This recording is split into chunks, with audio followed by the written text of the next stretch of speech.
I'm back at work on the railroad complex at Evanston on my N-scale model railroad. Today I'm going to show you what I've been doing there.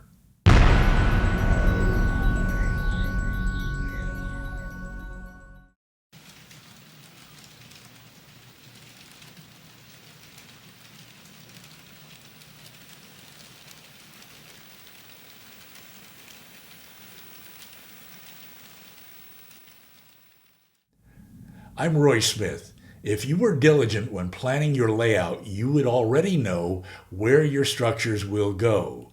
You would already know how much space they will need. In fact, you may have already built your structures and are ready to place them on your layout. But if you're like me, then structures would be pretty much of an afterthought. You would lay your track and then you would kit bash some structures to fit the space you have, if you were like me. Now, before I forget, I want to urge you to subscribe to this channel if you haven't done it yet. And that reminds me, as I announced in Dispatch on Tuesday night, I am taking a short vacation in place right now. That means that I will be uploading fewer videos over the course of the next few weeks. To be sure, I will be working on the layout, I will be filming my progress as I go, and I will still be uploading videos, but less frequently, that's all. So be sure to hit the notification bell if you haven't done it yet so that you don't miss any episodes when I upload them. Now, as I said, I'm back at work on the railroad complex at Evanston. The complex consists of a roundhouse, machine shop,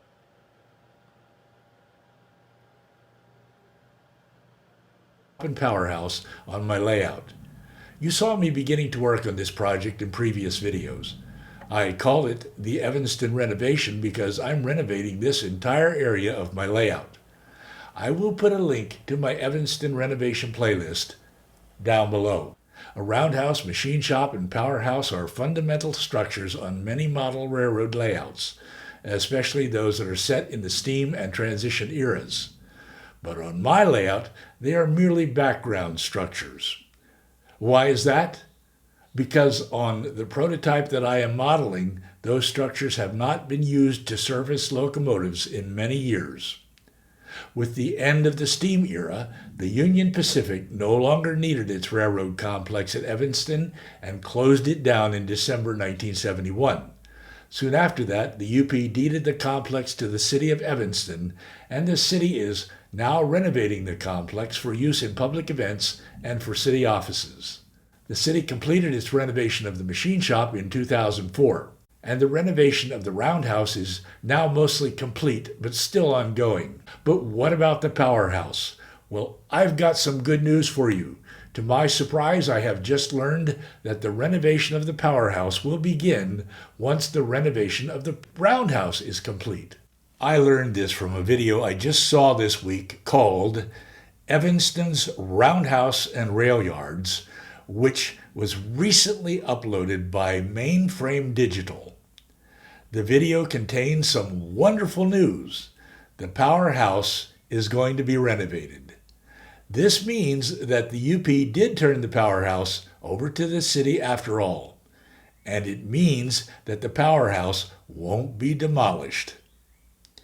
In the video, you will see the moment when I learned about this for the first time. Let me show you a short clip. Along the rails, among many historic gems, sits Evanston's Roundhouse and Rail Yards, a rare and precious national treasure. This 27-acre site is a tangible symbol of our nation's railroad past. Only a handful of roundhouses are still standing today.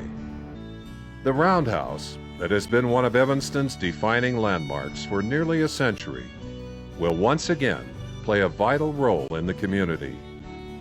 After completion of the roundhouse, attention will be turned to the powerhouse. This building presents an opportunity to add commercial space to the rail yards, possibly a restaurant. The city of Evanston is dedicated to preserving its railroad heritage and making it an integral part of the city's future. This fantastic 16-minute video describes the role of Evanston's railroad yards, the history, and the renovation of the railroad complex. Be sure to watch it. You will be glad you did. I will put a link to it down below. Now then, there's something I want you to remember, and it is this. My layout is modern era. That means that I want the railroad complex on my layout to look like it looks today, not what it looked like back in the steam era. That means that I don't need a fully functioning railroad complex at Evanston on my layout. It means that partial structures, building flats, and background photos will suffice in creating this scene. And that's been my plan for the railroad complex at Evanston all along. So this is what the roundhouse on my layout looked like as I got back to work on this project. The brown color that you see is a base coat of paint that I applied a few weeks ago.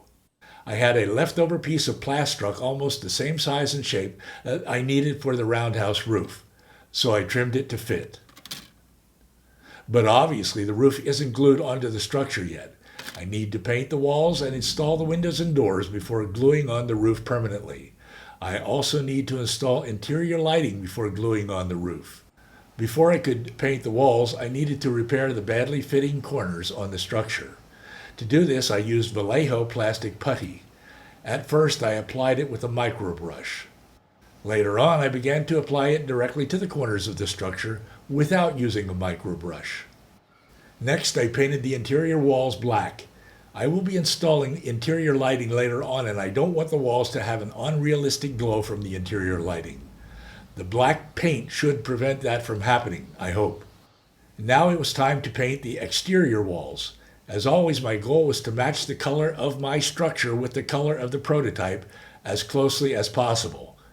But how could I get the color to match the prototype? I didn't have any paints that matched the prototype, so I had to mix some paints to get the color I was looking for. To be sure that I was getting the color correct, I first printed out a photo of the prototype on photographic paper.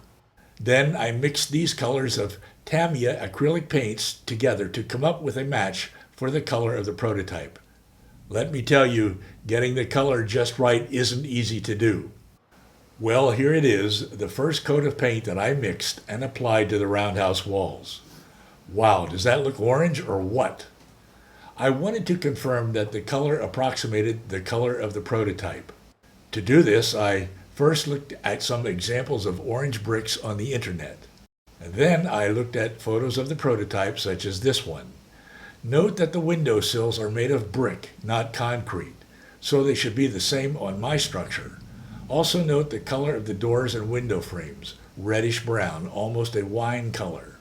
Here's another photo showing the colors of the prototype. And a third photo. But importantly, I compared my paint job with the printout on photo paper because they have to match when I put the photo on the backdrop later on. It was definitely orange, but it seemed to match the prototype pretty closely. Next, I painted the window frames and doors. I wanted these to be a reddish brown color like the prototype, so I mixed brown and red. After the paint dried, I glued the windows and doors into the roundhouse and machine shop as well. It looked great at first, but now it looks too brown, so I may repaint the doors at least. Next, I applied Tamiya Light Sand Weathering Pastel to the walls. This toned down the bright orange paint, making it look more realistic. And here you can see the results of doing this in a side-by-side comparison of the roundhouse and machine shop. While applying the weathering pastels, I tried to make the mortar lines in the bricks stand out, but I didn't have very much success with this. So I'm still thinking about how to go about doing it. It's pretty tricky to do in N-scale. So I applied weathering pastel to the machine shop as well. What a difference doing this made to the two structures. Having applied weathering pastel, here's how the color of the prototype compared to the machine shop of my layout. Of course, the colors of the structures on the prototype do vary according to the time of day and day of the year, just as they do with scenery. Somewhere along the way, I drilled a hole in the floor of both the roundhouse and the machine shop for the wires of interior lighting that I will install later on. Okay, here's what both structures look like right now, but I still have a number of things that I need to do to complete these structures, and a lot of things I need to do to complete the scene. I will be adding interior lighting to the roundhouse and machine shop, but I will not be adding interior details. Instead, I'm going to apply Woodland Scenic's light diffusing window film to all of the windows. I ordered all of the components of a Woodland Scenic's just plugged lighting system, and they should be arriving very soon. I know there are other ways to do interior lighting, but I hate to do soldering. Another thing I need to do is attach the roundhouse photo to the backdrop. Hopefully this will add to the illusion of the immense size of the roundhouse. Doing this will be tricky because I need to curve it a bit if I can, but I think I can do this if I use styrene. We'll see. I also want to try to add a turntable in this area right here.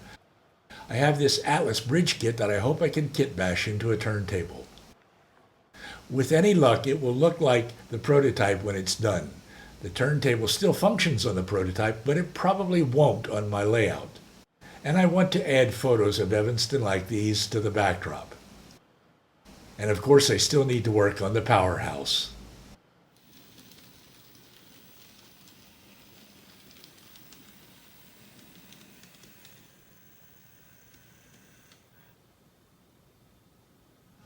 That's what I've been able to accomplish since my last update about the Evanston renovation. But I still have tons of things to do, and I'm hoping you will come along as I do them. Thanks for joining me today. I'm Roy Smith. Until next time, happy railroading.